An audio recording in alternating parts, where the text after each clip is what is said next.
We know that Peter from Andy's Auto is responsible for scheduling production and ensuring that there are resources for these schedules. But it only stands to reason that these schedules need to be transferred into a production plan so that the master production schedule, the MPS, can be built. Once the MPS is built, we use MRP, Materials Requirement Planning, to schedule purchase orders and work in progress jobs. Remember the different manufacturing strategies: make to stock, make to order, and assemble to order. These are used to help build a production plan, and for each strategy there is a different approach. The make to stock strategy means we use a forecast to determine the quantity of products that we need to meet that demand. Remember Andy's Auto's cleaning products? If we apply the MTS strategy to our production strategies, that of level and chase, we will have a different plan for each scenario. The level production strategy looks at keeping our production steady and having the same amount of goods produced regardless of the forecast. Using the chase strategy, we only have to make what we need so that production and the MPS are the same as the demand forecasts. In this instance, inventory remains unchanged.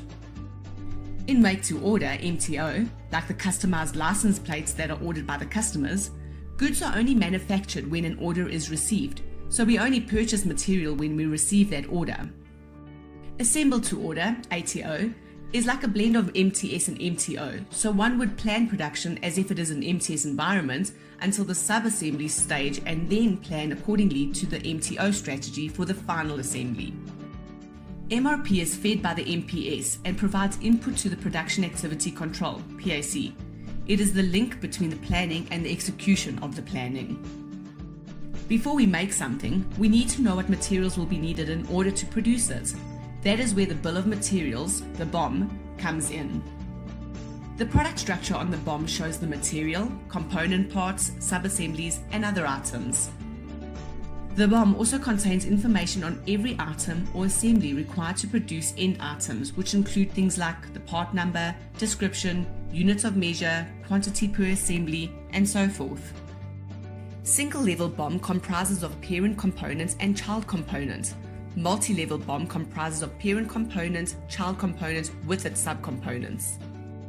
A planning BOM represents a group of items in the format of a BOM which can be used by material planning and master scheduling to forecast demand. If an item or component is late from the supplier, the Where Used report will allow us to examine all the parent assemblies that will be affected by the late delivery of that item. The pegging report serves the same function, except that it will only select items in demand at that time. An extremely important aspect of the MRP calculation is lead times, both manufacturing lead time for sub-assemblies as well as purchasing lead time for bought-out parts. The information needed for the MRP as well as the MRP logic is described in your practitioner's guide, so please be sure to read and understand it. Materials requirement planning is a function of your ERP system and is essentially a giant calculation used to identify the requirements for both production and purchasing based on the levels and quantities recorded on the BOM. Any information that we keep in our systems must be 100% accurate in order for MRP to work effectively. This means accurate inventory levels, accurate lead time records, accurate quantities on each level of the BOM, and all consumables and components recorded correctly.